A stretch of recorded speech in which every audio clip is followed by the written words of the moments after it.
happening? What's crack-a-lackin'? Different type of video today. This isn't a review. This is a conversation, an opinion piece, if you may, about my opinion on binge watching and why I think it's all you binge watchers' fault that we might have to pay more for streaming services later on, and why it's bad for you, I think. There's two different arguments right there. One is as far as, what we pay for streaming service. Specifically, we've seen the rise of the cost of Netflix, right? The biggest, probably still the biggest streaming service that we have. I believe it's at $20 right now a month at the most for the highest, service of Netflix, that's what I have. And I'm kind of at this point just almost numb to the fact that they're going to be raising prices. It's almost like it's expected of it. And I've had this thought for a while. I've always felt Netflix dumps things out like nothing. They put stuff out constantly. And people always say there's nothing to watch on Netflix. There's a bunch of things to watch on Netflix. You just gotta look. Like almost every day there is something new on Netflix to watch. And personally, I always felt like they've done a better job with their series rather than the movies, even though the movies do seem to be getting a little better. But there's always that one movie, a couple movies in the year that come out that are just actually really great and that have a run or a shot at some kind of Oscar award stuff. I don't know. But the reason why I think binge watching, why I want to talk about binge watching, is because I do believe it's hurting somewhat the way we watch things and the possibility of what can happen to these services in the future. There was this article today, I'm not sure if it was today or one of these last couple of days that I was reading, released by Variety, that pretty much talks about this, how, specifically talking about Netflix, how binge watching actually affects the service, more on the business side of it. And here's the thing, most of us aren't going to give a damn about this part. Then we're not going to care. We're not going to care about what it costs Netflix to produce these shows. We're not going to care what it costs for them to pay the actors, to pay for the movies. We don't care about that. We just want content. I agree. I'm not a binge watcher myself. At least I have, and I do it occasionally, but I prefer not to. I am very much old school. I very much prefer, I would love for a show to drop on a Friday and every Friday have new episodes. I miss that. I miss the fact that back in the day there was a new episode of whatever we were watching at the time every week, every Sunday.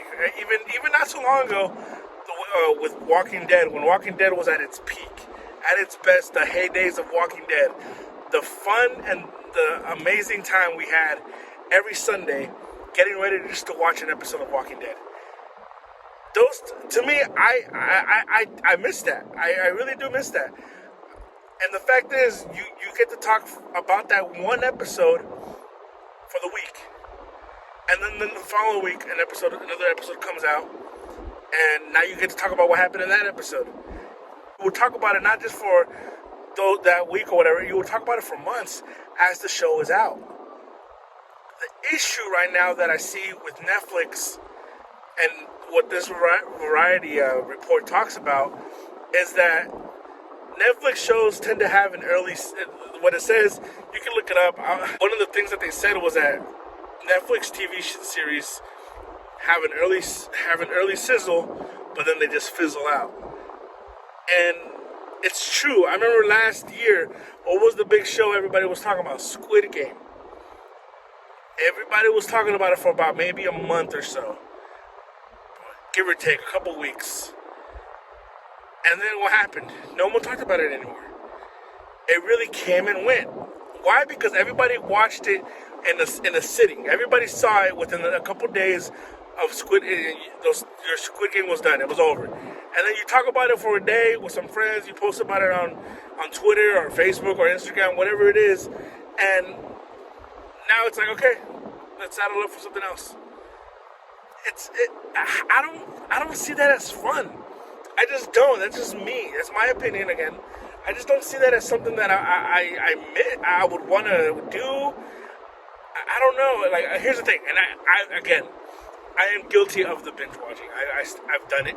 I did it with the first 2 seasons of Walking Dead when I was catching up early on when the show was still again at its heyday. I did it with Breaking Bad.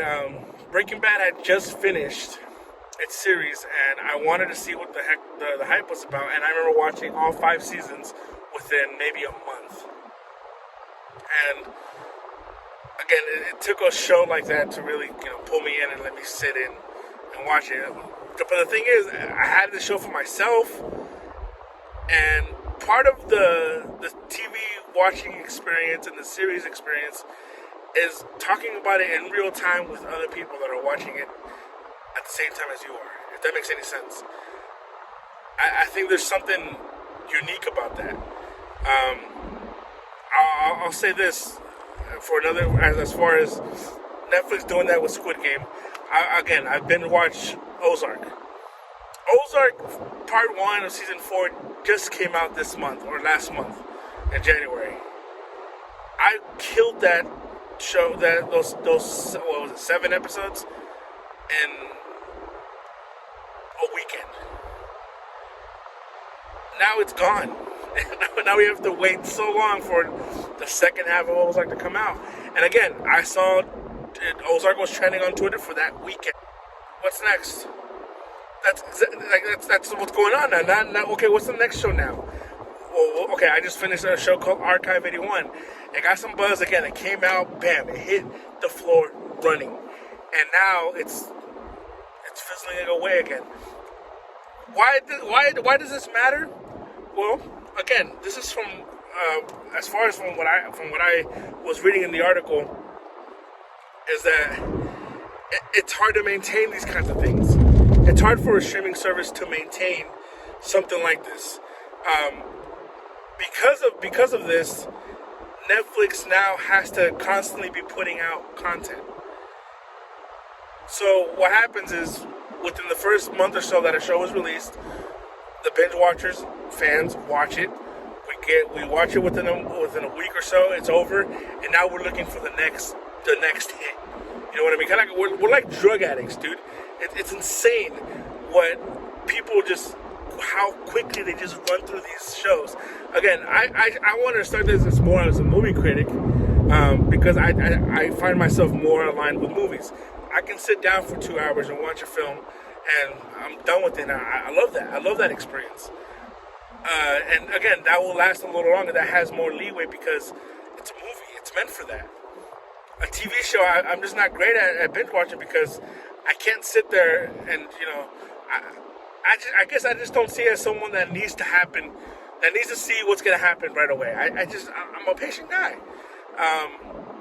Again, I understand for those who are not. I understand everyone, I think for the most part, even me, I'm not going to lie. Again, there's moments, again, I watched A Midnight Mass, was a show on Netflix last year that I watched. To me, it was the best show of the year. It's still one of the greatest shows I've seen in the last few years. And I watched those 7 episodes, I believe it was 7 episodes, within, again, like a weekend or so. And it's just, no one's talking about that enough. But gosh, it was such a wonderful show, and I've done that because why? I have to see, us as humans, we are not happy with unresolved issues, right? We like closure. That's, I think for the most part, we're all always looking to close a chapter and whatever era of life we're going through, and that's what we want with TV shows. We want to know what happens next. And right now, from what I'm seeing, from what I was reading in that article, Variety, because Netflix TV series don't really have shelf life, they come out for a month, and then the next following month, no one's talking about it anymore because everybody already watched it. So Netflix now has to pretty much constantly have to create new content. Wells Fargo is predicting that Netflix will spend around $19 billion in the following year just on content. That's insane. That's an insane amount of money. And honestly, I don't know if that is sustainable. I wouldn't be surprised if in the next years or so, Netflix will start rethinking on how they release the TV shows. Look at HBO Max, for example, Peacemaker.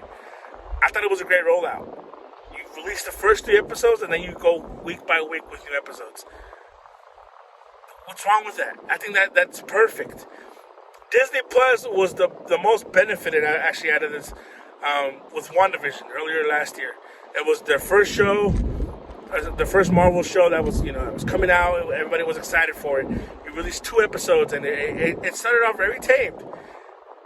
And then by week maybe 5, I don't know, after like the 6th episode or so, you begin to see on Twitter every Wednesday, whenever that episode was released, what was one of the most top trending things? WandaVision. And this happened for the months, those couple months that WandaVision was releasing an episode. It wasn't just for 1 month, and it wasn't just for a short amount of time as far as, let's just binge watch it. No. Every single week, the show was gaining more hype. So what does that do? It makes more people hear about it. They're like, hey, what's this about WandaVision? And Disney Plus saw a rise in subscriptions based off week after week of people talking about the show. So then what happens is now you get constant subscribers, and they come to watch it. And here's the thing, you can still binge watch it when the whole show is out. You can still do that. Week by week episode, it's not the end of the world, I feel, and I hear people say, I just don't want to wait, this and that. Oh my gosh, what's the problem with it? Again, if I can have people sit back and remember those times, what it's like. Yes, the waiting sucks. I agree, it does. It's one of the worst things you can feel, especially with cliffhangers and this and that. But to me, there's some joy in talking about it with your friends. Of what's going to happen next. And to me, there's no joy in knowing that I just watched a whole series on something and my buddy over here hasn't even seen it. Or because, they're slower than me. Or I'm slower than them at watching binging another show. I don't know, man. It's just, that's kind of where I'm at right now. And there's also another more health side to it, right? They say binge watching, there's been constant studies of depression and sleep issues. You become really antisocial. You begin to really just kind of be unmotivated to do anything. I mean, there's constant studies of what binge watching can cause to people, right? What it can cause for them. So I mean, I don't know. I don't know what my mission is for this video. It's not for me to make people to stop binge watching, no. But because of our binge watching, we're heading down a weird, I think, stage of streaming services. I hope Netflix corrects themselves for a lot of the stuff that they're doing. Again, why does it matter? Well, I mean, look at it. They're gonna now spend over $19 billion in cash for content. Why does that matter to us? Well, what just happened to Netflix? We're paying $20 a month, right? It's only going to get more expensive. And I don't think we realize that right now because, as long as we have a show, what's next? We just want what the next show. What can we watch next? And I don't know, man. It's, as much as I love entertainment, I love movies, I love, watching cinema. I really, really, really enjoy a great series, a great TV show. I also enjoy living, and I'm not trying to, holier than thou type talk here, but I think we can benefit very much more if we just take a break for a second from our binge watching. Many of us just have a job, go home, and just binge. I don't know, man. I think it'd be cool just to have an episode, once a week of something. And, again, I don't know. There's a series on Netflix right now about, All of Us Are Dead. I think that's what it's called. Korean zombies, and there's 13 episodes. And I'm dreading to start it because I know once I start it, I'm going to want to keep watching it.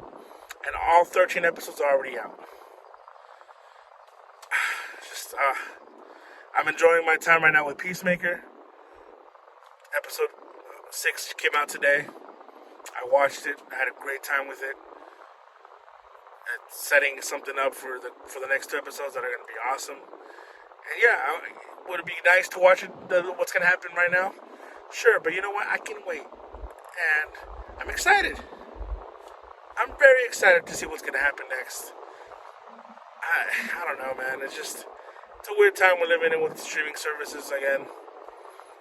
It'd be cool just to see a week by week show come out and just watch, especially today on social media. Let's just see how amazing those days are when it's trending. And we still do see it. We still see it with shows. Insecure. I've never seen that show. Euphoria. Again, it's a show that I don't watch, but I see the massive attention it brings for that one day. Everybody's watching the same thing. I don't know. I just think that's really cool. And I think right now, as a viewing society of streamers and this and that, we're missing that. And I kind of miss that, honestly. So I just want y'all to hopefully, consider what I'm saying. I don't know. Let me know what you guys think. Are you a binge watcher? Again, I'm not really, but because I am doing this now, and I do believe, I want to keep doing this. I'm going to have to binge watch a lot of the shows that I'm going to be watching. Am I happy about it? No, but hey, I do love, again, I'm not guilty of it. I'm guilty of this.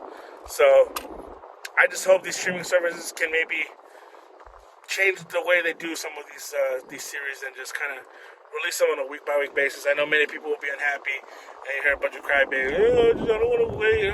Dude, get up and do something, man.